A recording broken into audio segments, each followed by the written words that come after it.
Hello everyone, welcome back to my channel. আজকের ভিডিওতে আপনাদের অনেক অনেক স্বাগত। আজকে আমি কুশান বানানো এটা দেখিয়ে দেব। তো ভিডিওটার প্রথম থেকে শেষ পর্যন্ত আপনারা মন দিয়ে দেখতে থাকুন, তাহলে আপনারাও খুব সহজে বুঝে যাবেন। আর ভিডিওটা যদি ভালো লেগে থাকে তাহলে অবশ্যই সাবস্ক্রাইব করে দেবেন এবং পাশে থাকা বেল আইকনটা অবশ্যই ক্লিক করে দেবেন, তাহলে পরবর্তী ভিডিওগুলো পেতে আপনাদের কোনো অসুবিধা হবে না। তো চলুন আজকের ভিডিও শুরু করা যাক। এই পিনের কুশানটা বানানোর জন্য আমাদের যে যে জিনিসগুলো লাগবে সেগুলো হলো, তো প্রথমে আমি দুটো সুতো নিয়েছি, একটা লাল আর একটা নীল।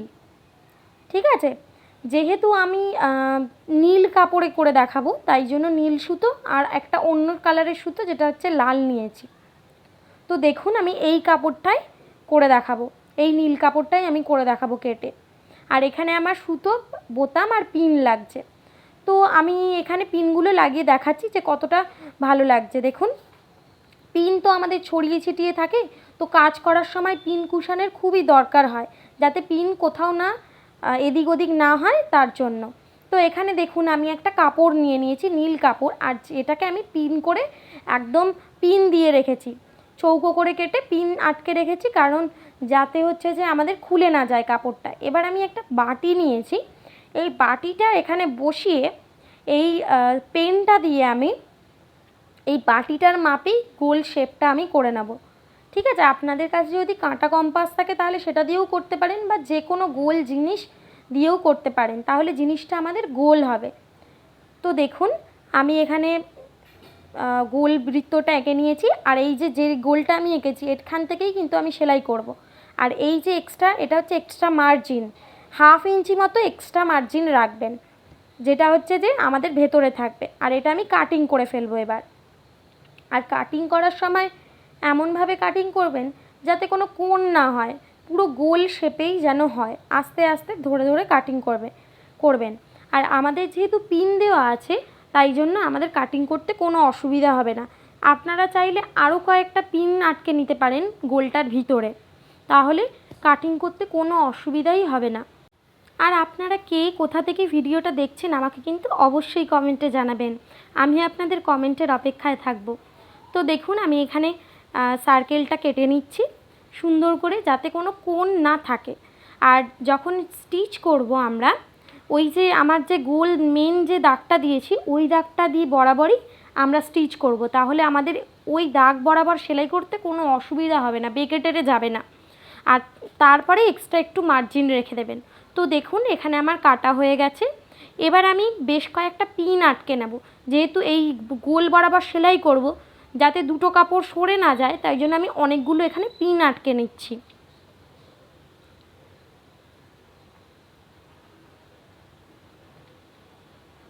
আপনারা চাইলে আপনারাও এরকম পিন আটকে নেবেন, তাহলে দুটো কাপড় সরে যাবে না, সেলাইটাও আমাদের খুব ভালো হবে।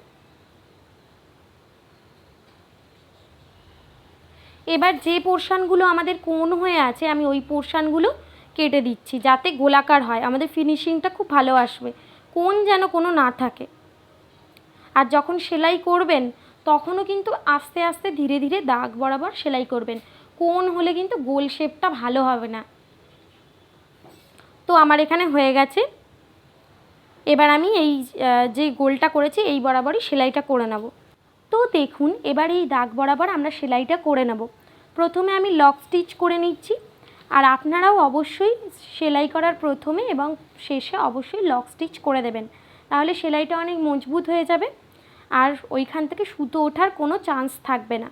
এবার আস্তে আস্তে দাগ বরাবর গোল করে করে ঘুরিয়ে ঘুরিয়ে আর প্রেশার ফুটটাকে একটু মাঝে মাঝে ওপরে তুলে দেবেন, তাহলে সুবিধা হবে আমাদের রাখতে।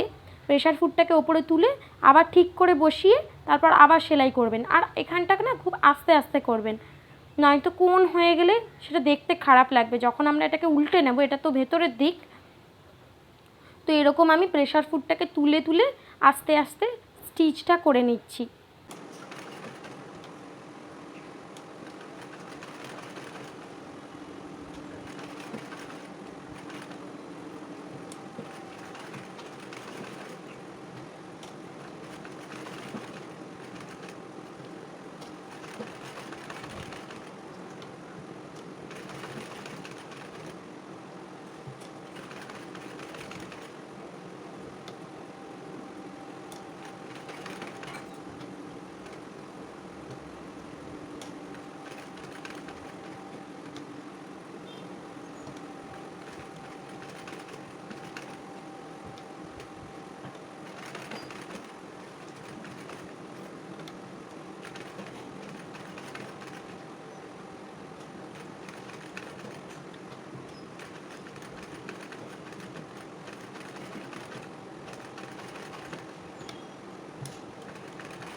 দেখুন আমার এখানে পুরোটা কমপ্লিট হয়ে গেছে। এবার আমি চারপাশে ছোট ছোট কিছু কাট লাগিয়ে নিচ্ছি, যাতে যখন এটা আমরা ঘোরাবো মানে ওল্টাবো সোজা দিক করবো তখন যাতে কোনো অসুবিধা না হয়। আর আমি সেলাইটা করেছি একটু গ্যাপ রেখে, যাতে ওখান থেকে তুলো পাস করতে পারে, মানে তুলোগুলো ঢোকাতে পারি তার জন্য।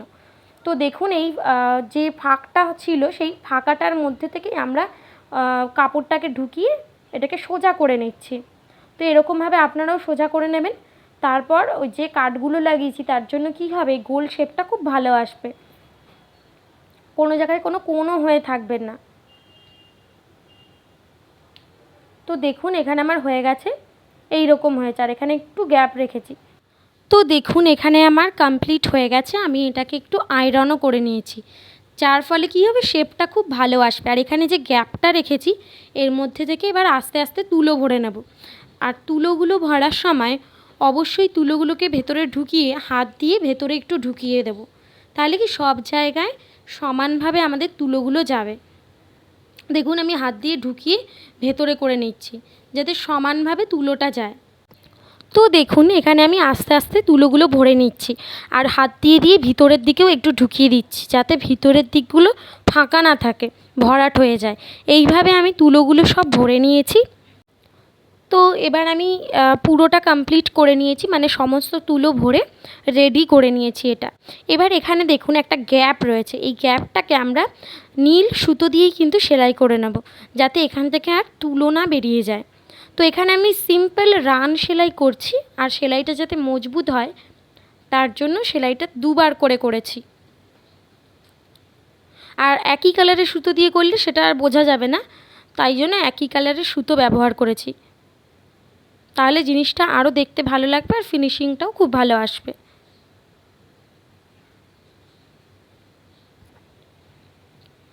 তো এখানে আমার সেলাইটা হয়ে গেছে।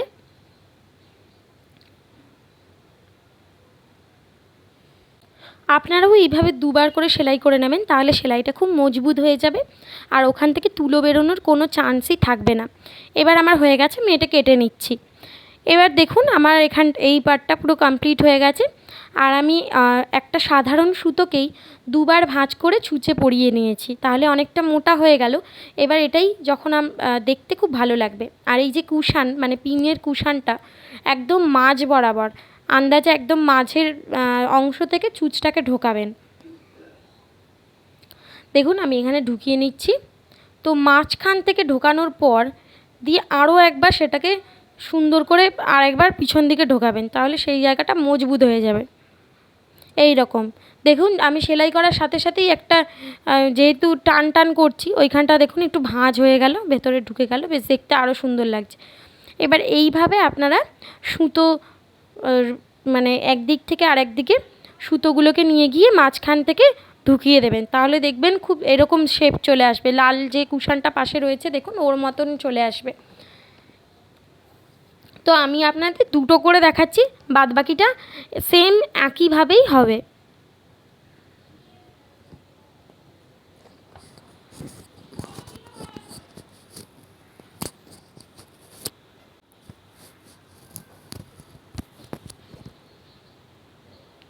তো দেখুন আমার একদিকটা হয়ে গেছে, এরকম হচ্ছে, একটু টান টান করে করবেন, তাহলে কি হবে জিনিসটা দেখতে খুব ভালো লাগবে। আর এখানে পিনগুলোও খুব ভালো মানে আর কি রাখা যাবে। আমাদের তো পিন ছড়িয়ে ছিটিয়ে রাখতে গেলে অসুবিধা হয়, তো পিন কুশান যদি বানিয়ে নিই কাজ করার সময় পিনগুলোকে ওখানে কিন্তু মানে গেঁথে রাখার জন্য খুব সুবিধা এগুলো। তো দেখুন আমি পুরোটা করে নিয়েছি। এবার মাঝখানে একটু ভালো লাগার জন্য একটা বোতাম দিয়ে দিচ্ছি, কারণ মাঝখান থেকেই তো বিভিন্ন সুতোগুলো নিয়ে গেছে, তো ওখানে গিট টিটগুলো ওখানেই গেছে, তাই জন্য মাঝখানে একটা বোতাম দিয়ে দিচ্ছি, তাহলে জিনিসটা দেখতে আরও ভালো লাগবে। তো বোতাম যেভাবে সেলাই করে আপনারা ঠিক সেইভাবেই করে নেবেন। আর আমি দুদিকেই বোতাম দিয়েছি, ঠিক আছে। প্রথমে বোতামের 4টে মুখ রয়েছে, তো 4টে মুখই খুব ভালোভাবে সেলাই করে দেবেন, তাহলে কি জিনিসটা মজবুত হয়ে যাবে আর খুলবে না, আর পিনগুলোও ভালো অ্যাটাচ হবে। আমরা এই পাশে পাশে পিনগুলোকে আর কি রেখে দেব। তো দেখুন এখানে আমি বোতামটাকে খুব ভালোভাবে সেলাই করে নিচ্ছি, আর দেখুন এটা কত সুন্দর লাগছে দেখতে।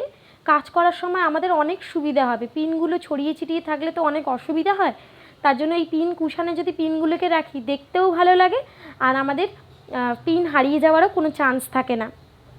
তো আপনারাও অবশ্যই এইগুলো বানিয়ে একবার দেখবেন, আপনাদেরও কাজে করতে অনেক সুবিধা হবে। তো দেখুন এইভাবে আমি দুদিকেই দুটো বোতাম লাগিয়ে নিচ্ছি, তাহলে কিন্তু খুবই সুন্দর লাগবে দেখতে, তাই জন্য। তো দেখুন এইভাবে আমি পিছনের বোতামটাও লাগিয়ে নিচ্ছি। পিছনের বোতামটা মানে দুদিকে দুটো বোতাম লাগালে কিন্তু খুবই সুন্দর লাগবে দেখতে, তাই জন্য আমি দুদিকের বোতামটা লাগিয়ে দিচ্ছি।